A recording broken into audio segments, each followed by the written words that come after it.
Hello friends, welcome back to our channel omelettes once again. तो इस video में हम लोग बात करेंगे डेल्टा प्लस वेरिएंट की, जो कि कोरोना की जिसको लेकर के लोगों में बहुत ज़्यादा दहशत है और ज़्यादातर लोग सोच रहे हैं कि ये ज़रूर कोरोना की तीसरी लहर लेकर के आएगा।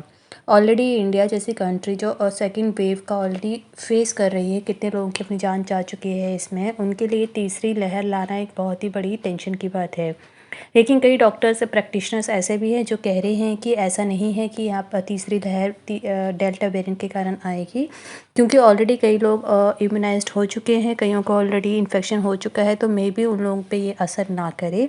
लेकिन फिर भी भारत ने कोरोना के जो डेल्टा प्लस वेरिएंट है, जो कि नया वेरिएंट आया है, उसको कंसर्न की श्रेणी में रखा है, क्योंकि उनके हिसाब से कुछ ऐसे क्राइटेरिया होते हैं जिस पे डिपेंड करता है कि वेरिएंट कैसे काम करेगा। जैसे कि मान लीजिए 1000 से ज़्यादा म्यूटेंट है, किसी भी वायरस के 1000 से ज़्यादा म्यूटेंट है, मतलब वो 1000 से ज़्यादा रूप ले सकता है। लेकिन इसका मतलब यही नहीं कि हर एक वेरिएंट ही एक तरह से होगा। सिर्फ वेरिएंट ऑफ इंटरेस्ट वही होते हैं, उन्हीं पे हम लोग को इंटरेस्ट लेना पड़ता है जो कि कुछ अलग दिख रहा हो। ऐसा भी हो सकता है कि मान लीजिए 1000 में से 999 जो है वो सेम दिख रहे हो, सिर्फ एक आध ऐसा हो जो कि डिफरेंट दिख रहा हो, तो उस वायरस को स्टडी करके उसका क्योर निकालना ज़्यादा फ़ायदेमंद रहेगा, बजाय कि हम लोग हर एक को एक तरह से देखें। तो अगर डेल्टा प्लस की बात करें तो वेरिएंट है क्या? ये वेरिएंट का ही जो सेकंड हम लोग का अभी वेव गया था, उसी का एक तरह से बदला हुआ रूप है। तो कोरोना का जो डेल्टा प्लस वेरिएंट है, इससे पहले डेल्टा वेरिएंट आया था जिसने काफ़ी जान ली थी। अभी सेकंड वेव जो थी कोरोना की, कोविड की, अब ये जो है ये डेल्टा वेरिएंट प्लस आया है। और डेल्टा प्लस वेरिएंट जो है ये कहते हैं कि ज़्यादा खतरनाक हो सकता है डेल्टा वेरिएंट से। इसको लेके लोगों में बहुत ज़्यादा खौफ है। और अगर बात करें कि कितना खतरनाक है, तो को माना जा रहा है कि वैज्ञानिक जो है, साइंटिस्ट जो है, इसके अभी पड़ताल कर रहे हैं। इसे हमारी गवर्नमेंट ने ऑलरेडी वेरिएंट ऑफ कंसर्न मान लिया है और इस बार इसके बारे में स्टडी की जा रही है। और टेंशन तो ऑब्वियसली है ही इसको लेके। तो अगर हम लोग सिम्टम्स की बात करें कि क्या सिम्टम्स है, प्राइमरी सिम्टम्स क्या होते हैं, तो इसके ऑलरेडी अगर इंडिया में आज की डेट की बात करें, मैं 24 जून की 2021 की बात कर रही हूँ, तो अभी तक इन टोटल 40 केसेस आ चुके हैं जिनमें डेल्टा प्लस वेरिएंट जो है उसके लक्षण देखे गए हैं।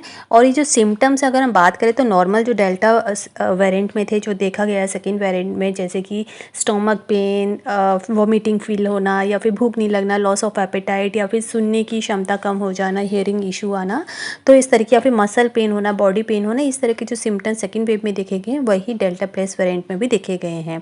लेकिन अगर हम बात करें पूरे वर्ल्ड की, तो पूरे वर्ल्ड में कई ऐसी कंट्रीज़ हैं जहाँ पर इंडिया के साथ वहाँ भी देखा गया है। इंडिया में अगर बात करें तो 40 इन टोटल केसेस अभी तक है, लेकिन कनाडा, जर्मन, रूस में भी, अलॉन्ग विद नेपाल, स्विट्ज़रलैंड में, यहाँ पर भी एक एक दो दो या कुछ 10-12 केसेस आए हैं।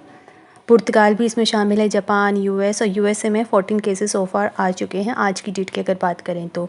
भारत में जैसे मैंने बताया कि आपको इन टोटल 40 आए हैं, और ये जो है वो मैक्सिमम जो भी है महाराष्ट्र में ज़्यादा मिले हैं। और ये अभी एक्चुअल में पूरे देश में नहीं मिले हैं, कुछ कुछ जगह है जहाँ मिले, जैसे कि मध्य प्रदेश, केरल, यहाँ पर भी इस तरह के वेरिएंट मिले हैं।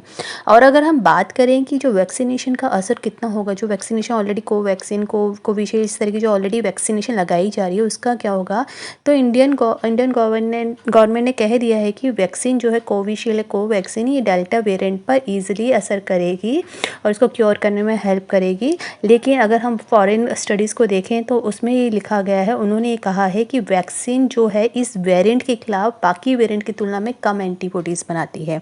ये वेरिएंट मतलब डेल्टा प्लस वेरिएंट जो है। ब्रिटेन में भी ऐसा देखा गया है कि एक्सपेरिमेंट हुआ है कि कुछ केसेस ऐसे आए हैं जिन्होंने रिसेंटली ही वैक्सीनेशन ली थी, लेकिन उन लोगों की बॉडी में फिर भी ये वाले एंटीबॉडी, ये कोरोना का जो डेल्टा प्लस वेरिएंट है वो पाया गया है। तो इसलिए एक डाउट है लोगों के माइंड में कि क्या तीसरी लहर आएगी या नहीं आएगी। तो इस पर स्टडीज़ चल रही हैं, वायरोलॉजिस्ट जो हैं वो ऑलरेडी अपना काम कर रहे हैं। कुछ कह रहे हैं कि ऐसा नहीं है कि तीसरी लहर नहीं आएगी अगर लोग प्रोटेक्शन करेंगे, ज़्यादा कंट्रोल करेंगे, सोशल डिस्टेंसिंग रखेंगे। लेकिन कई कह रहे हैं कि अगर ये मौजूदा वेरिएंट है, नई लहर को जन्म दे भी सकता है। और कहते हैं डेल्टा और डेल्टा प्लस एक जैसी है, सो थोड़ा सा ही फ़र्क है। तो जो सेकंड वेव में बच गए, जिनको संक्रमण हो चुका है, तो शायद वो थर्ड वेव में उनको नहीं हो, तो ये शायद उतनी ज़्यादा लॉस ना लेकर के आए जितना सेकंड वेव लेकर के आया था। आगे तो वक्त ही बताएगा, let's see, wait and watch. उम्मीद करते हैं आपको वीडियो इन्फॉर्मेटिव लगी होगी। प्लीज़ इसको लाइक कीजिए, कमेंट कीजिए, शेयर कीजिए, खूब सारा प्यार दीजिए और कमेंट बॉक्स में लिखिए कि अगर आपको इसकी कोई और एक्स्ट्रा इन्फॉर्मेशन है जो आपको मालूम है या मैंने मिस कर दी, तो प्लीज़ उसको आप ठीक भी